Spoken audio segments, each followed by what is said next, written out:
selama ini kita sudah berpuluh-puluh tahun mempunyai Kementerian UMKM, tapi data mengenai pelaku usaha tadi sampai hari ini memang tidak ada.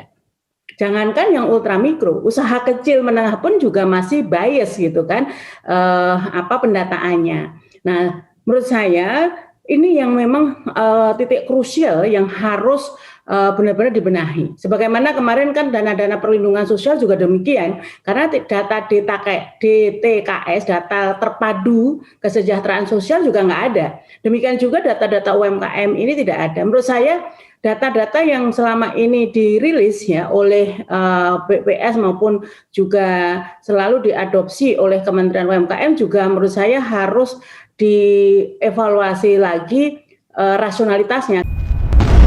Tagar Institut Jurnalisme dan Riset.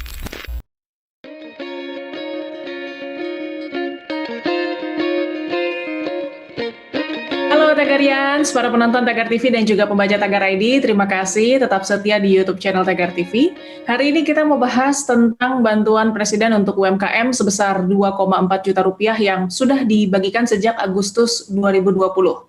Nah, selama ini ada badem saja bantuan Presiden ini, sampai akhirnya viral video Bupati Bolang Mongondo Timur atau Boltim, Sulawesi Utara, yang marah-marah soal permainan dalam penyaluran bantuan pemerintah untuk UMKM yang melibatkan perusahaan leasing Estadana. Jadi praktek yang dilakukan adalah perusahaan leasing mencari pelaku UMKM yang akan diusulkan menjadi penerima bantuan. Tapi penerima bantuan itu, pelaku UMKM itu harus meminjam dana lebih dulu kepada perusahaan leasing tersebut dengan bunga yang tinggi. Nah, kira-kira bagaimana ini ekonom melihat masalah ini? Untuk membahasnya, saya Kori Olivia sudah bersama dengan Eni Sri Hartarti, ekonom senior Institute for Development of Economics and Finance atau INDEF. Halo Bu Eni, apa kabarnya Bu? Baik, Mbak Kori, sehat walafiat. Semoga Mbak Kori tetap segar bugar di tengah pandemi. Terima kasih Bu Eni. Bu Eni, jadi ini Bupati Boltim dalam video yang viral ini membongkar permainan penyaluran bantuan Presiden untuk UMKM. Jadi Bupati menyebut Menteri Koperasi dan UKM Teten Mas Duki tidak bisa menjaga niat baik Presiden. Kalau menurut Bu Eni bagaimana Bu? Ya, jadi memang awal mula munculnya program Banpres itu kan sebagian besar dari pelaku pelaku mikro dan ultramikro ini nggak mampu mengakses berbagai macam sumber pembiayaan dari lembaga keuangan formal, termasuk juga perbankan. Jangankan perbankan, mungkin BPR pun ya, ini banyak yang tidak mampu melayani kebutuhan pembiayaan di sektor mikro dan ultramikro. Kenapa? Karena berbagai macam persyaratan yang diminta atau dibutuhkan oleh lembaga-lembaga keuangan formal tadi sering tidak mampu dipenuhi oleh pelaku-pelaku ultramikro maupun mikro. Kenapa? Karena misalnya kalau untuk kredit perbankan konvensional, otomatis karena ada persyaratan prudential banking gitu kan, maka mereka harus memenuhi persyaratan administratif minimal ya, terus memenuhi persyaratan administratif setidak-tidaknya. Di BPR pun mereka kan harus misalnya memiliki legalitas usaha, mereka punya status usaha yang legal. Nah, sementara pelaku-pelaku ultramikro ini kan kebanyakan industri, kalaupun industri rumahan, kalaupun usaha ya usaha kecil-kecilan, sehingga berbagai macam persyaratan formal tadi sering tidak bisa mereka penuhi, padahal mereka relatif capable. Kenapa capable? Mereka mengambil kredit dalam waktu sehari, misalnya mengembalikan suku bunga puluhan persen aja bisa. Coba kita lihat misalnya di pasar-pasar itu para pelaku usaha yang modalnya kecil itu biasanya mereka ngambil uang dari juragannya gitu kan.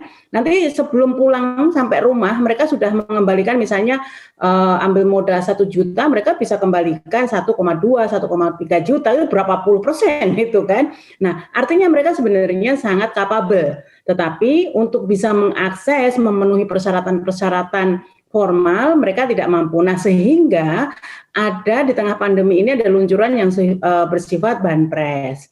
atau bantuan produktif sebenarnya bukan banpres seolah-olah ini kan uang presiden ya, bukan, itu juga uang APBN, tapi bentuknya adalah bantuan produktif untuk pelaku usaha mikro dan ultramikro yang selama ini tidak mampu mengakses sumber pembiayaan formal. Nah, tetapi ya karena ketersediaan data yang sangat-sangat terbatas, maka kan dan jumlahnya besar sekali. Kalau mengikuti data BPS, usaha mikro itu mungkin 60-an juta unit gitu kan. Nah, sementara kan ini harus ada verifikasi siapa yang layak dan tidak layak, siapa yang benar-benar membutuhkan dan tidak membutuhkan, sehingga mungkin muncullah persyaratan untuk mendapatkan rekomendasi. Nah, persyaratan rekomendasi ini yang berpeluang terjadi moral hazard sebagaimana terjadi di Poltim tadi. Berbeda masalahnya, misalnya Kementerian UMKM sudah mempunyai data mengenai pelaku-pelaku usaha di mikro, ultramikro tadi gitu kan. Dan selama ini kita sudah berpuluh-puluh tahun mempunyai Kementerian UMKM, tapi data mengenai pelaku usaha tadi sampai hari ini memang tidak ada. Jangankan yang ultramikro, usaha kecil menengah pun juga masih bias gitu kan, pendataannya. Nah, menurut saya ini yang memang titik krusial yang harus benar-benar dibenahi. Sebagaimana kemarin kan dana-dana perlindungan sosial juga demikian, karena data DTKS, data terpadu kesejahteraan sosial juga nggak ada. Demikian juga data-data UMKM ini tidak ada. Menurut saya data-data yang selama ini dirilis ya oleh BPS maupun juga selalu diadopsi oleh Kementerian UMKM juga menurut saya harus dievaluasi lagi rasionalitasnya, karena gini, itu kan kalau kita mengikuti jumlah UMKM itu kan ada 64 juta. Artinya apa? Artinya itu hampir seluruh orang yang tidak bekerja di sektor formal berarti kan punya usaha kalau 64 juta. Karena di pelaku yang di sektor formal itu kan sekitar 65-an juta. Nah, sehingga berarti kan yang tidak bekerja di sektor formal artinya semua memiliki usaha. Sementara yang kita lihat katakanlah secara sederhana ya bagaimana mengeceknya di sekitar kita. Dari sekitar 10 rumah, paling kan ada warung misalnya, atau ada home industry lah, paling 1-2 orang. Nah, artinya nggak mungkin datanya itu sampai mendekati 60 juta unit usaha. Nah, sehingga ini juga menurut saya betul-betul harus dilakukan satu pendataan yang benar-benar valid gitu, berdasarkan kondisi real di lapangan. Nah, salah satu agar pendataan itu valid memang harus ada legalitas usaha. Jadi kalau usahanya legal terdaftar gitu, maka itu akan membantu pendataan. Nah, kemarin misalnya di Undang-Undang Omnibus Law salah satu yang selalu ditonjolkan adalah kemudahan untuk mendapatkan akses legalitas usaha dengan cara UMKM atau terutama usaha kecil mikro ini tidak perlu lagi mengajukan perizinan, tapi cukup pendaftaran. Nah, ini juga yang jangan sampai sekali lagi menimbulkan moral hazard. Artinya mungkin awalnya cukup didaftar, tapi ke depannya pengusaha UMKM justru terjebak misalnya dibebani dengan berbagai macam pungutan, termasuk juga pengejaran pajak dan sebagainya gitu kan. Nah, ini yang menyurutkan lagi orang untuk memberikan data secara valid dan benar. Jadi pertama tadi salah satu peluang munculnya moral hazard di dalam bentuk banpres tadi atau bantuan produktif tadi, kenapa di Poltim itu ada prasyarat harus mendapatkan rekomendasi dan mendapatkan rekomendasi yang ditunjuk lembaga leasing gitu, diantaranya bersumber karena tiadanya pendataan. Jadi Kementerian UMKM nggak punya data persis berapa dan di mana lokasi dari pelaku mikro dan ultramikro tadi. Nah, sebenarnya beberapa daerah ini kan tidak mengalami persoalan di Poltim misalnya, mungkin yang memberikan rekomendasi itu masih lembaga yang relatif terpercaya. Misalnya apa? Misalnya asosiasi usaha-usaha ultramikro dan mikro. Kan ada asosiasi pedagang kaki lima, ada asosiasi pedagang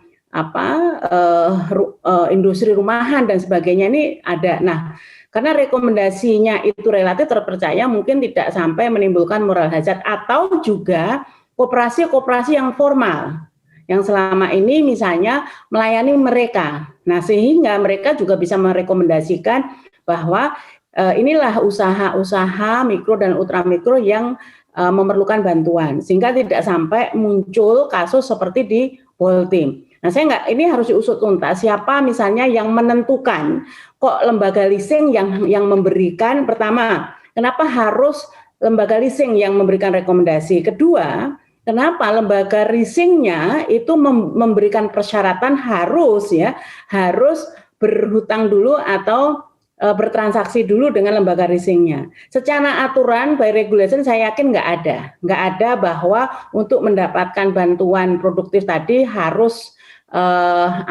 bertransaksi dengan lembaga yang memberi rekomendasi. Saya yakin nggak ada. Tetapi karena juknisnya ini tidak jelas gitu, maka peluang-peluang tadi dimanfaatkan di level implementasinya.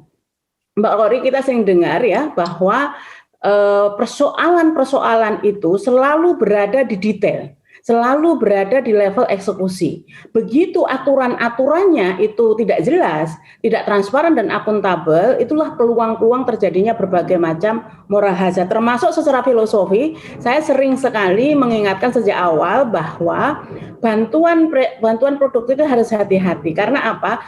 Ada dua ranah yang berbeda antara bantuan sosial yang sifatnya perlindungan sosial dengan insentif-insentif yang tujuannya adalah pemulihan ekonomi. Nah, mestinya seluruh upaya yang sifatnya untuk kegiatan produktif itu ranahnya di pemulihan ekonomi, bukan di bantuan. Karena di bantuan itu kan seolah-olah orang mengasumsikannya, stigmanya adalah bantuan seperti halnya orang mendapatkan BLT, sebagaimana orang mendapatkan berbagai macam bantuan-bantuan pemerintah yang sifatnya transfer payment tanpa harus melakukan kewajiban, karena mereka berhak dibantu karena miskin, rentan miskin, atau dalam kondisi lemah. Nah, sehingga ini yang potensial moral hazard sama sekali. Sehingga kalau kamu ingin mendapat bantuan, maka kamu harus baik-baik sama kita, ataupun juga harus misalnya mengikuti kepentingan kita. Nah, tetapi berbeda sekali lagi kalau fungsinya adalah pemulihan ekonomi. Karena pemulihan ekonomi itu ada standar bakunya. Misalnya, kalau sifatnya pemulihan ekonomi mungkin framingnya tetap bantuan, tetapi seperti KUR. Jadi yang kalau secara komersial itu suku bunganya mungkin masih double digit gitu, tetapi karena ini ada subsidi dari pemerintah, maka yang mendapatkan itu hanya membayar bunga sekitar 6% sekarang, dulu 7%. Nah, itu upaya-upaya untuk pemulihan ekonomi, sifatnya bukan bantuan, dan memang ada prasyaratnya ya orang-orang yang memang mempunyai usaha-usaha produktif gitu. Nah, ini dengan adanya masalah dari video yang viral dari Bupati Poltim ini, kita jadi berpikir, Ibu, apakah memang leasing itu sejenis rentenir legal? Enggak, jadi pada prinsipnya ini kita juga nggak bisa gebyah-uyah ya, artinya leasing itu lembaga pembiayaan. Jadi secara nature gitu, leasing terus asuransi itu bagian dari lembaga-lembaga keuangan non perbankan. Fungsinya kalau asuransi yang mengcover proteksi risiko. Kalau leasing itu seperti misalnya Mbak Kori punya transaksi, misalnya bisa memproduksi produk terus menjual. Nah, biasanya menjual itu tidak selalu dalam posisi cash and carry, tidak selalu dibayar cash. Nah, bisa jadi dipiutang gitu kan oleh pembelinya.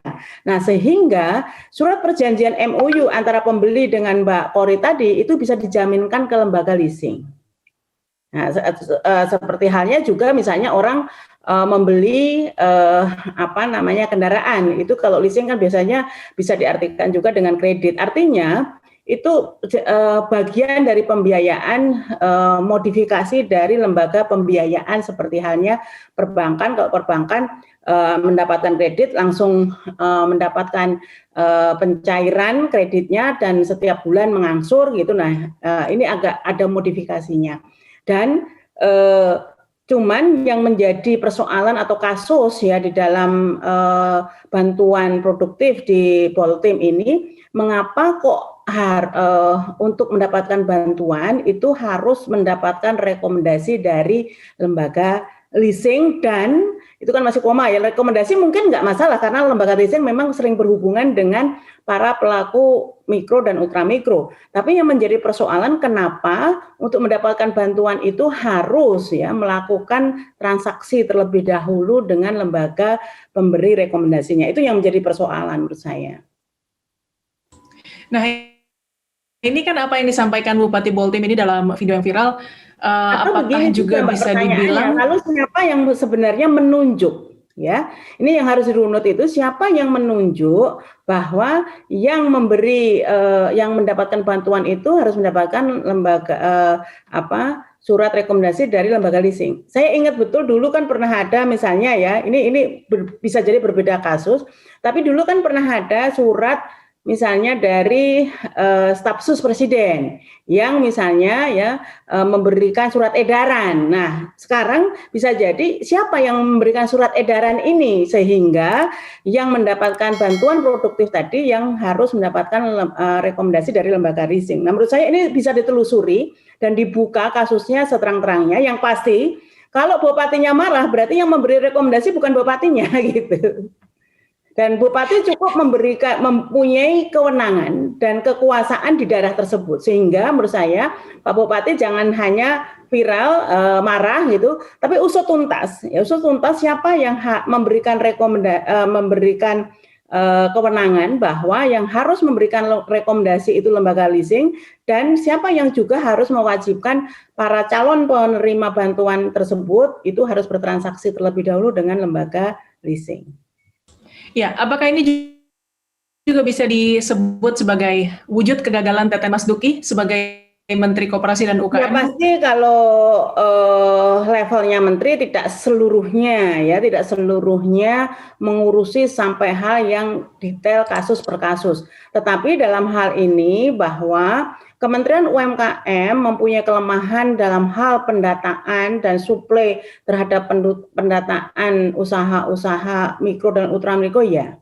Jadi seandainya Kementerian UMKM ini juga yang memandu gitu kan, karena kan ini jelas bantuan produktif tadi atau juga banpres tadi ditujukan untuk usaha-usaha mikro dan ultramikro, dan itu pasti di bawah coverage penugasan dari Kementerian UMKM karena usaha mikro dan ultramikro itu masuk dalam ranah UMKM, walaupun memang banyak sekali program-program yang didaerahkan atau diotonomikan, tetapi kan masih dalam koridor koordinasi Menteri UMKM. Itu yang pertama. Nah, yang kedua adalah mestinya dari awal sudah ada mapping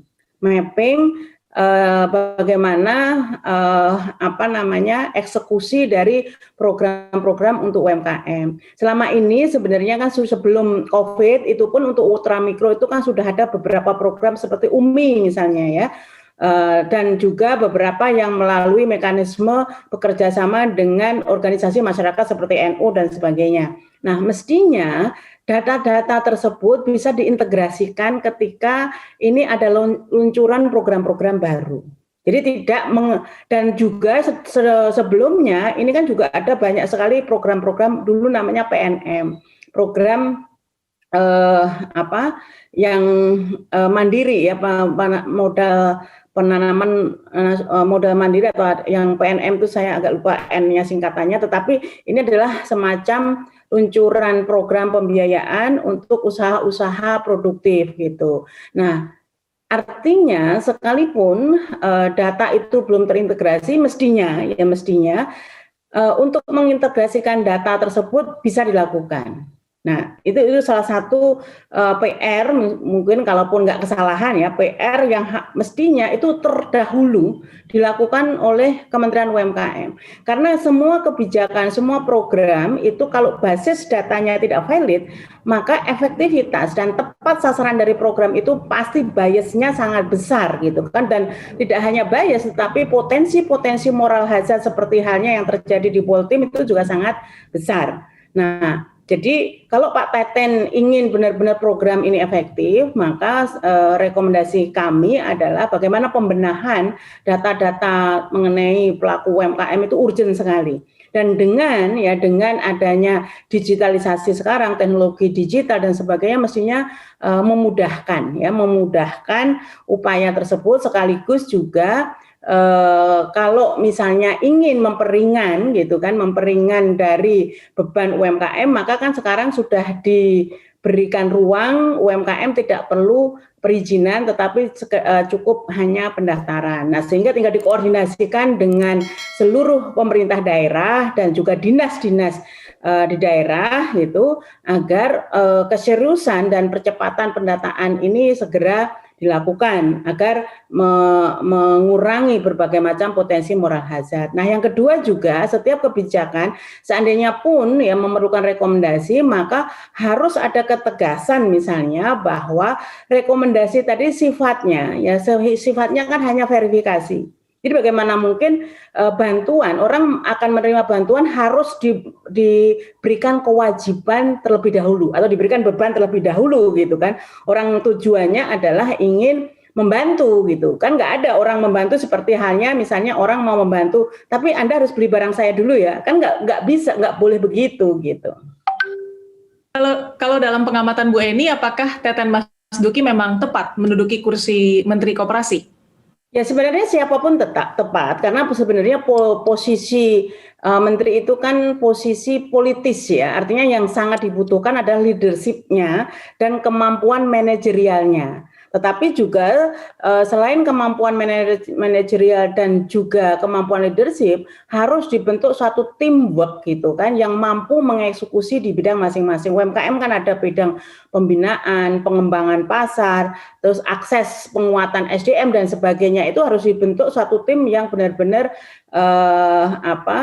profesional dan orang-orang yang tepat sehingga mampu menjadi teamwork-nya Pak Teten. Jadi sekalipun misalnya ya selama ini salah satu pertanyaan publik, kok Menteri UMKM-nya Pak Teten yang selama ini mungkin publik tidak pernah mendengar gitu kan kiprah beliau dalam pengembangan UMKM, kecuali memang beliau konon punya beberapa usaha rintisan untuk UMKM, tapi kan berbeda gitu kan.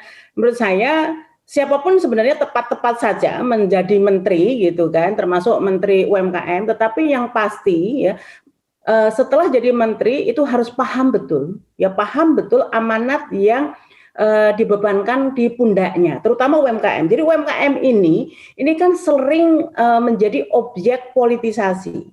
Jadi satu sisi UMKM ini mendapatkan tempat yang luar biasa seperti ilustrasinya sebuah rumah gitu kan, punya anak yang sangat-sangat cantik yang namanya UMKM karena potensinya luar biasa, ada 99%, itu kan dominan sekali posisi di dalam perekonomian.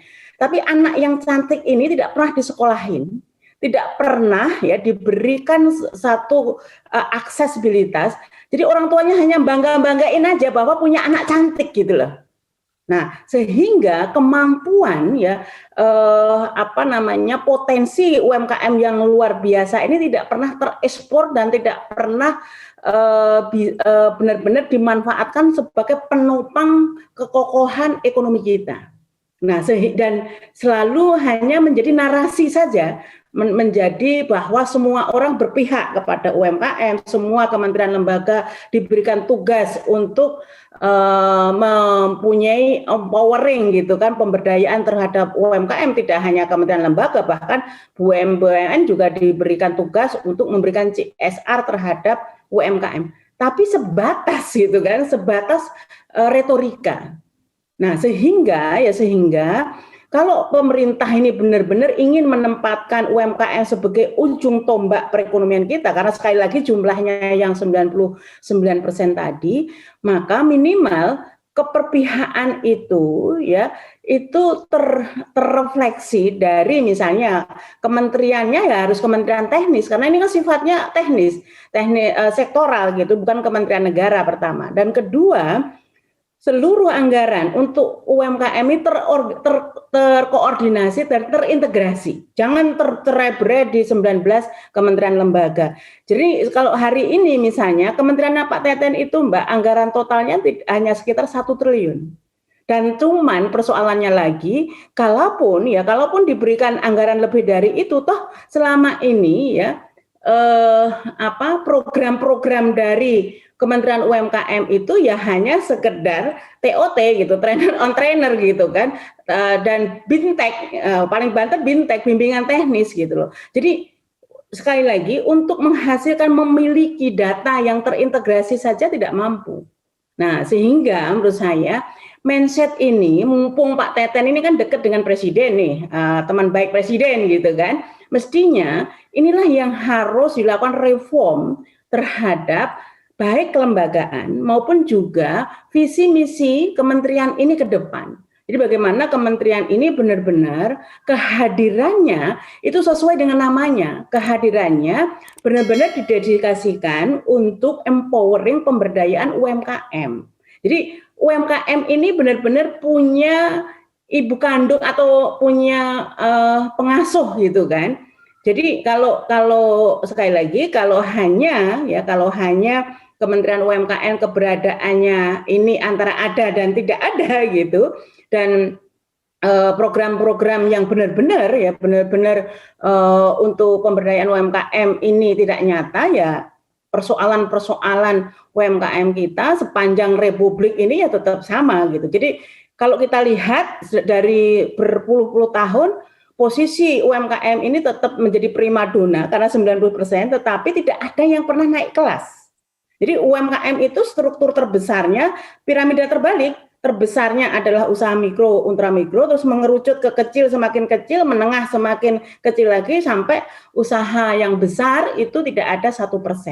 Dan berpuluh-puluh tahun seperti itu. Nah mestinya penugasan Kementerian UMKM jelas. Kementerian UMKM KPI-nya adalah membuat usaha-usaha UMKM ini naik kelas. Misalnya dari awal ultramikro, lahir ultramikro, 2 tahun misalnya menjadi mikro, 2 tahun lagi atau berapa tahun lagi menjadi kecil, berapa tahun lagi menjadi menengah. Nah sehingga posisi penopang, kalau piramidanya terbalik gini kan, mengerucutnya kecil gini kan akhirnya apa? Rapuh. Nggak kokoh gitu. Tapi kalau tiangnya kuat gitu kan, ini menjadi bangunan perekonomian yang juga akan kokoh, tidak minimal punya bargaining position, dan ada satu pembagian tugas. Sebagaimana keberhasilan industrialisasi di Jepang misalnya, dan di beberapa negara yang berhasil melakukan industrialisasi itu kan ada kolaborasi, ada kemitraan, atau ada kerjasama kalau menurut bahasanya konstitusi kita. Kooperatif, kerjasama antara pilar-pilar yang ada di perekonomian. Jadi ada usaha konglomerasi atau usaha-usaha korporasi besar kita wadahi dan kita beri ruang di dalam undang-undang. Ada usaha ekonomi rakyat UMKM tadi, ada usaha badan milik negara. Badan milik usaha misalnya concern ke sektor-sektor strategis dan menguasai hajat hidup orang banyak. Usaha-usaha korporasi besar yang sifatnya memerlukan modal besar, high-tech dan sebagainya. Nah usaha-usaha rakyat yang menopang. Nah kalau ini berkolaborasi, bekerja sama, masing-masing spesialisasi di bidangnya masing-masing, justru akan tercipta sebuah kemitraan yang justru akan meningkatkan efisiensi ketiga-tiganya. Jadi kan kalau misalnya kayak industri mobil ya di Jepang, ini high-tech-nya yang kalau di elektronika atau komputer itu CPU-nya itu dilakukan oleh industri besar. Tetapi aksesoris mobil yang sifatnya perintilan, yang dinamis sekali sesuai dengan selera masyarakat, perubahannya sangat cepat, ini disupport dikerjakan oleh usaha-usaha kecil. Kalau di Indonesia ya UMKM. Nah, ini kolaborasi ini justru win-win solution. Kalau simbiosis di dalam teori biologi simbiosis mutualisme gitu, saling menguntungkan kedua belah pihak. Nah, kerjasama seperti ini yang mestinya ke depan itu harus dilakukan, tetapi dengan syarat tadi UMKM-nya dibina betul, disiapkan kemampuannya, baik kemampuan SDM juga kemampuan mengikuti kebutuhan korporasi besar, termasuk juga koperasi. Jadi usaha kecil tadi kan yang masih bisa berdiri sendiri, tetapi kan ada juga kemampuan masyarakat yang sangat terbatas. Nah, ini yang diinisiasi oleh Dr. Muhammad Hatta, Bapak Koperasi kita, untuk membentuk mereka koperasi gitu kan. Jadi koperasi ini sifatnya memang kumpulan gitu dari orang-orang yang mempunyai keterbatasan. Nah, sehingga dengan keterbatasan mereka setelah bergabung ini menjadi satu kekuatan ekonomi gitu yang sifatnya kooperatif. Nah, kalau menurut Bu Edi, kenapa Teten Mas Duki tidak termasuk menteri yang di reshuffle? Apa karena beliau dekat dengan Presiden? Kalau mengapa Pak Teten nggak di-reshuffle, tentu yang punya jawaban persisnya Pak Jokowi ya. Tetapi yang pasti harapan kita, kalaupun Pak Teten ini tidak di-reshuffle, kemungkinan masih diberi kesempatan gitu untuk benar-benar menunjukkan kepiawaiannya ya.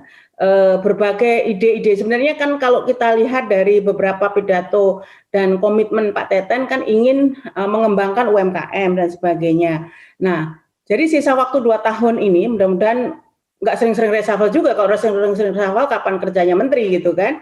Nah, ini yang harus segera ditunjukkan, apalagi di tengah pandemi ini. Sektor yang paling terdampak paling berat itu adalah UMKM. UMKM di krisis 97-98 sebagai penopang ekonomi, katup pengaman perekonomian kita, tetapi di masa pandemi ini justru UMKM ini yang terberat dampaknya, yang mengalami dampak terberat. Nah, sehingga harapan terhadap Pak Teten dan juga pemulihan ekonomi ini memang sangat tertumpu kepada pemulihan UMKM. Jadi kalau Pak Teten ini nggak punya program-program yang benar-benar kreatif, inovatif, dan sebagainya, ini juga akan berkontribusi terhadap perlambatan dan perpanjangan resesi yang kita alami gitu. Karena sekali lagi 99% usaha di Indonesia adalah UMKM, dan tumpuan pemulihan ekonomi otomatis juga di UMKM. Baik, Bu Eni, terima kasih Bu untuk waktunya, sehat dan sukses selalu ya Bu Eni. Sama-sama Mbak Kori, sehat semuanya. Terima kasih. Tagarians, demikian perbincangan saya bersama Eni Srihartati, ekonom senior Indef. Subscribe YouTube channel Tagar TV dan klik loncengnya juga untuk mengikuti video menarik membahas topik terhangat hanya untuk Anda. Dan selalu ingat 3M, memakai masker, menjaga jarak, dan mencuci tangan. Saya Kori Olivia, Tagar TV.